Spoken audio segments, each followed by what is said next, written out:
Hello dear learners, welcome back to Vid Shiksha. Today's current affairs is brought to you by Vid Shiksha. So let us begin.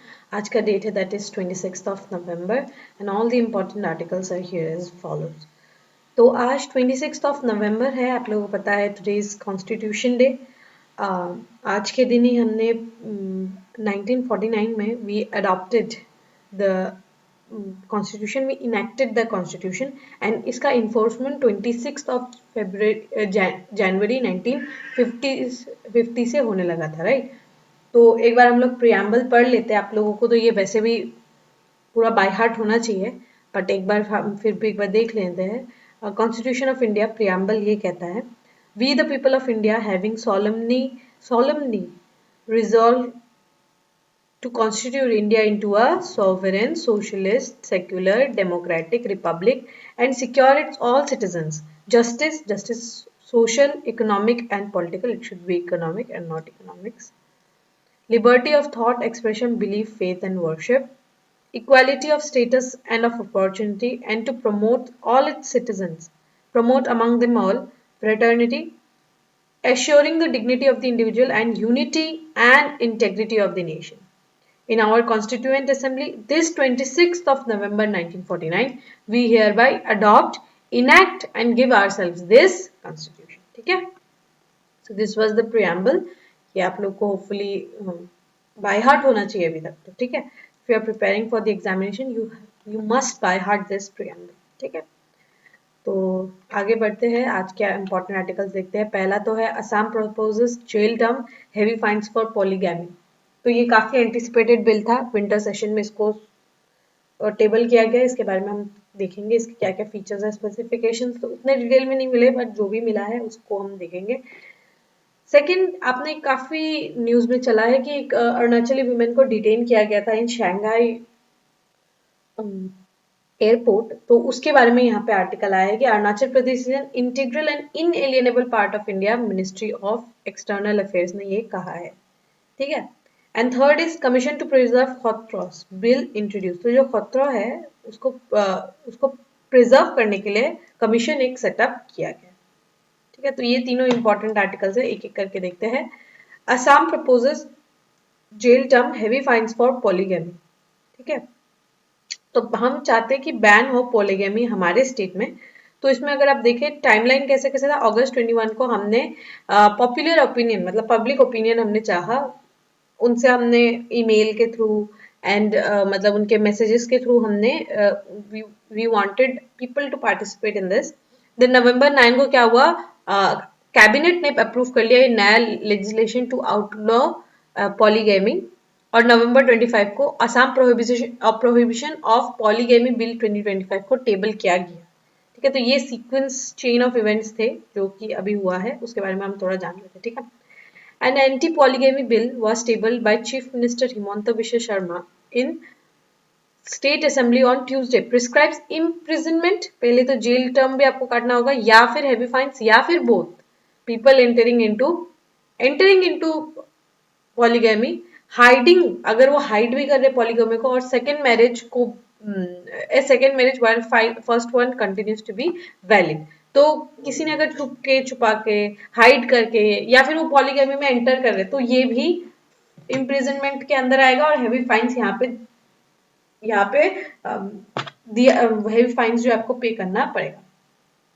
Assam prohibition of polygamy bill 2025 makes polygamy criminal offence, ठीक है। ये एक criminal offence हो जाएगा BNSS के तहत, ठीक है। Punishable with up to 7 years in jail and fine and up to 10 years in a jail if a person enters into marriage while concealing the existing one।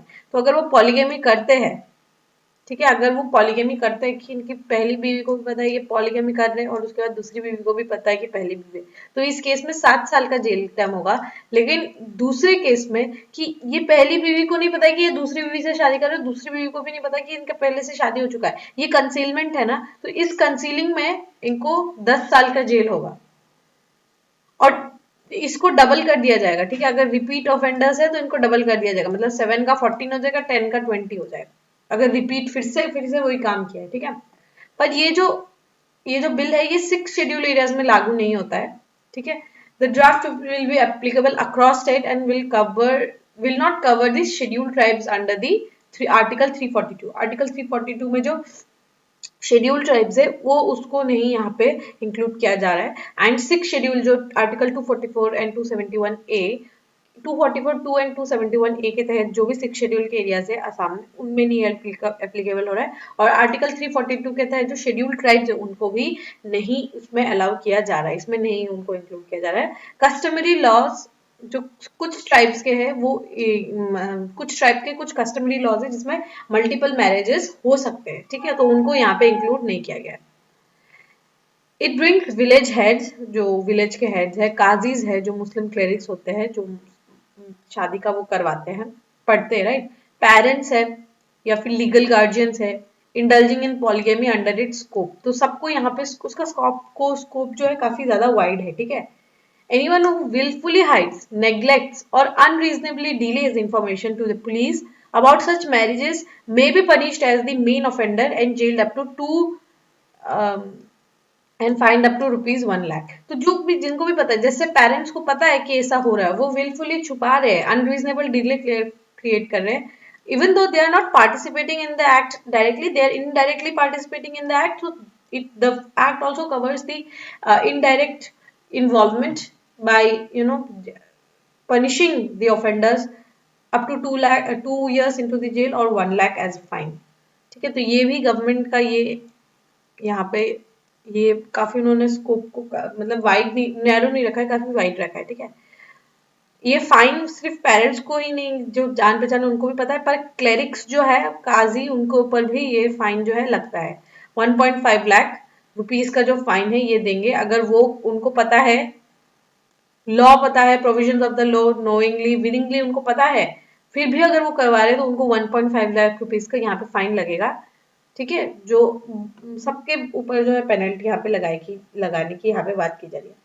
A provision of the anti-polygamy bill expands its scope of jurisdiction beyond the residents of the states also, ठीक है। तो जैसे कोई असम का resident है बाहर जाके ये करे तो उसके ऊपर भी लगेगा, स्टेट जुरिस्डिक्शन के बाहर भी ये प्रोविजन जो है लागू होगा। अगर आप लोगों को लग रहा है कि हिंदूज का क्या है, under the Hindu marriage act of 1954 जो हिंदुइज्म में पॉलीगैमी को बैन किया हुआ है इन द 1954 एक्ट ओनली। सो ये एक्सपेंशन की जरूरत ही नहीं है क्योंकि Hinduism which includes Sikhism, Buddhism and Jainism, ये चार जो रिलीजियस है उन रिलीजन्स के ऊपर पहले से ही पॉलीगैमी बैंड है under the Hindu marriage act, ठीक है। तो हमारे ऊपर मतलब we are bounded by the law कि हम पॉलीगैमी प्रैक्टिस वैसे भी नहीं कर सकते। और यहाँ पे जो ट्राइबल कम्युनिटीज है उनको भी अलग करके रखा है because they some of the communities they practice that and government didn't want to interfere in the tribal practices.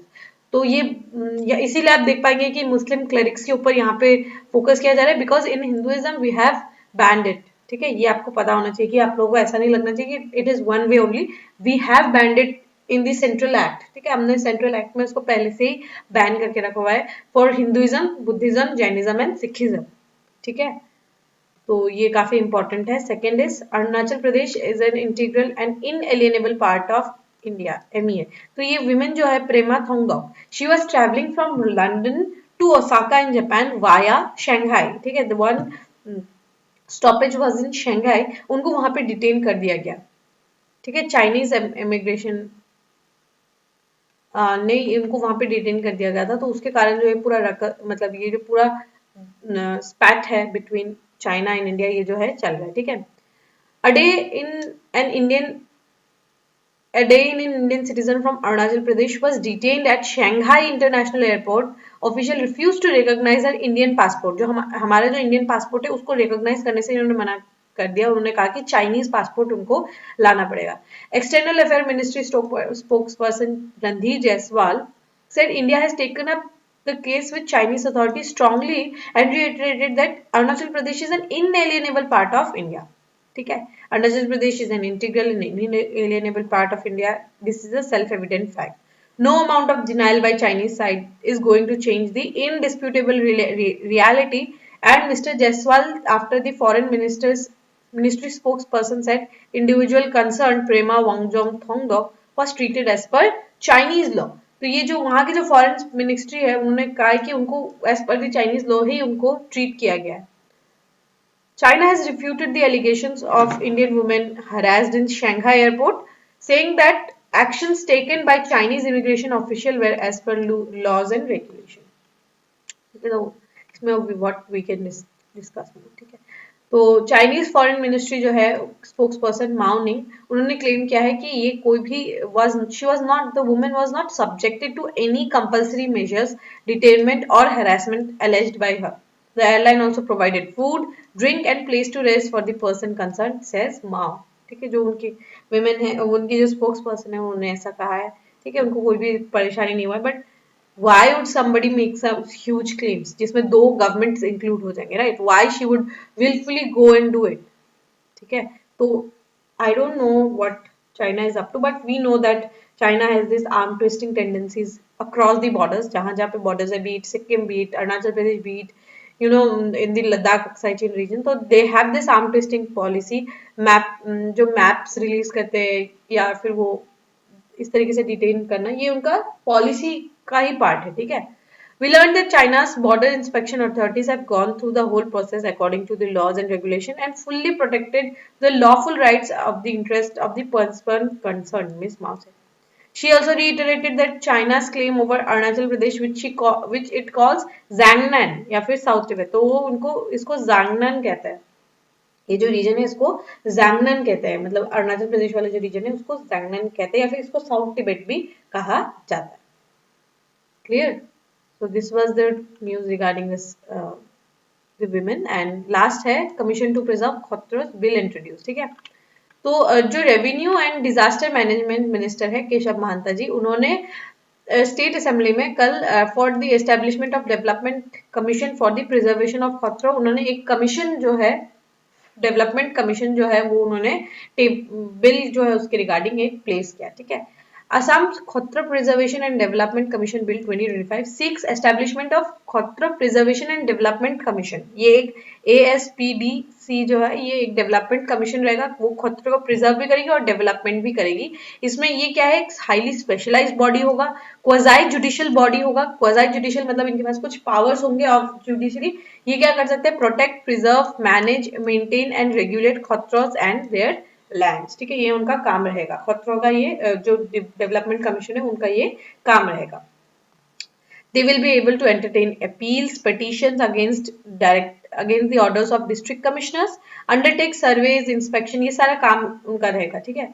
Undertake surveys, inspection, suo moto inquiries, suo moto मतलब on their own, अगर उनको लगता है कि ये खतरा जो है इस पे, जैसे बोरपेटा खतरा, अगर बोरपेटा खतरा पे उनको लगता है कि लैंड इंक्रोचमेंट बहुत हो रहा है, तो वो suo moto इंक्वायरी ले सकते हैं, ठीक है, खुद से ले सकते हैं, कोई जरूरत नहीं उनके ऊपर कोई आके कंप्लेन करे, ठीक है। तो वो सुओ मोटा इंस्पेक्शन कर सकते हैं, सर्वे कर सकते हैं, इंक्रोचमेंट हो रहा है क्या वो देख सकते हैं। And recommend conservation measures for heritage structures and artefacts, जो भी हेरिटेज आर्टिफैक्ट्स है ना, उनके कंजर्वेशन के लिए भी यहाँ पे वो काम कर सकते हैं, ठीक है। ये बहुत वाइड रेंज ऑफ पावर्स जो है ये दिया जाएगा। For effective education and enforcement, the commission will be vested with powers of a civil court, ठीक है, under the CPC, ठीक है, CPC, ठीक है, that is जो भारतीय न्याय संहिता है प्रेजेंट है, उसके अकॉर्डिंग उनके पास पावर ऑफ सिविल कोर्ट रहेगा। एंड ये जो कमीशन है, because it is a quasi judicial body, तो ये रिटायर्ड जज of a high court will be heading the commission, ठीक है। And ये जो है, it will be appointed by the state government, while the director of land requisition, acquisition and reform will be the member secretary. There will be 5 members representing the खतरों and 1 retired civil servant. तो 5 members होंगे खतरों से, क्योंकि ये specialized body है। Then judicial members होंगे, then एक executive के से भी रहेंगे, जैसे कि यहाँ पे देख पा रहे हैं कि एक रिटायर्ड सिविल सर्वेंट भी होंगे। एंड इनके पास suo moto इन्वेस्टिगेशन का भी पावर रहेगा। एंड ये जो है, ये जो कुछ भी डायरेक्शन देंगे ये बाइंडिंग रहेगा, डीसी के ऑर्डर्स के ऊपर भी ये बाइंडिंग ऑर्डर्स रहेंगे, ठीक है। तो ये काफी ज्यादा आप देख पाएंगे कि इंपॉर्टेंट है। रिसेंटली जो एक सिविल सर्वेंट का केस आया था कि she had given the land to the vested interest parties, उनको जो है लैंड दे दिया गया था। तो ये क्योंकि उनके पास पावर्स थे, तो वहां पे she could have done this, but now powers have been, powers को अब इंक्रीज किया जा रहा है टू दी कमीशन, कि वो कमीशन डिसाइड करेंगे and they can overrule the DC action also. ठीक है. So this was the article regarding preservation of Khatra. With this, we have come to end of today's session. If you have liked this session, don't forget to give a like and write down in the comment section. We will meet in the next session very soon. Till then, take care and thank you.